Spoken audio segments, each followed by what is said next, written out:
The family of Kyle Busch paid tribute to the NASCAR legend ahead of the Coca-Cola 600 at the Charlotte Motor Speedway. Wife Samantha and their son Brexton attended the race, getting support from officials, drivers, race teams, and their families.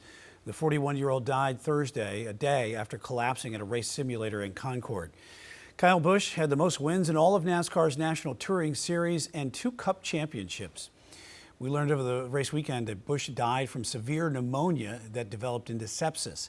Medical experts are not talking about his exact circumstances, but as Tiana Maxwell reports, they do say time matters when it comes to sepsis.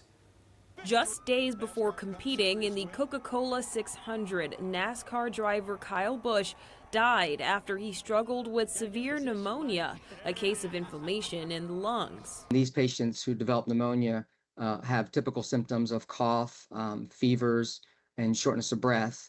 The types of organisms that can cause pneumonia vary, but generally are bacterial and viral overall. In his case, that condition turned into sepsis. Over the past 5 to 10 years, medical experts consider the condition a medical emergency, and if left untreated, can lead to permanent organ failure and even death. Sources of sepsis vary. Overwhelmingly, pneumonia is the most common source that the body is responding to. Dr. Daniel Feinstein is an expert as a critical care specialist at Novant Health. While he can't speak to Busch's case exactly, he knows at 41 he wouldn't be considered a typically vulnerable patient. They compensate by breathing faster. They compensate maybe for the heart rate going up, maybe taking a larger breath.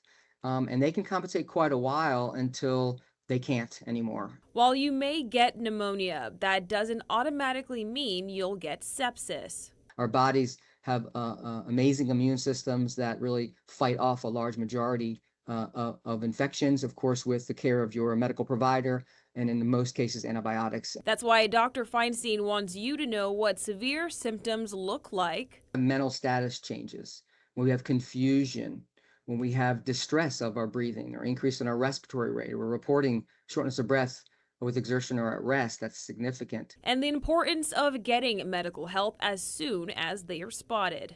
This is a medical emergency that when we can get to you quickly, we can help patients quite a bit, but time matters. Queen City News Plus. Just search Queen City News on your smart TV's app store.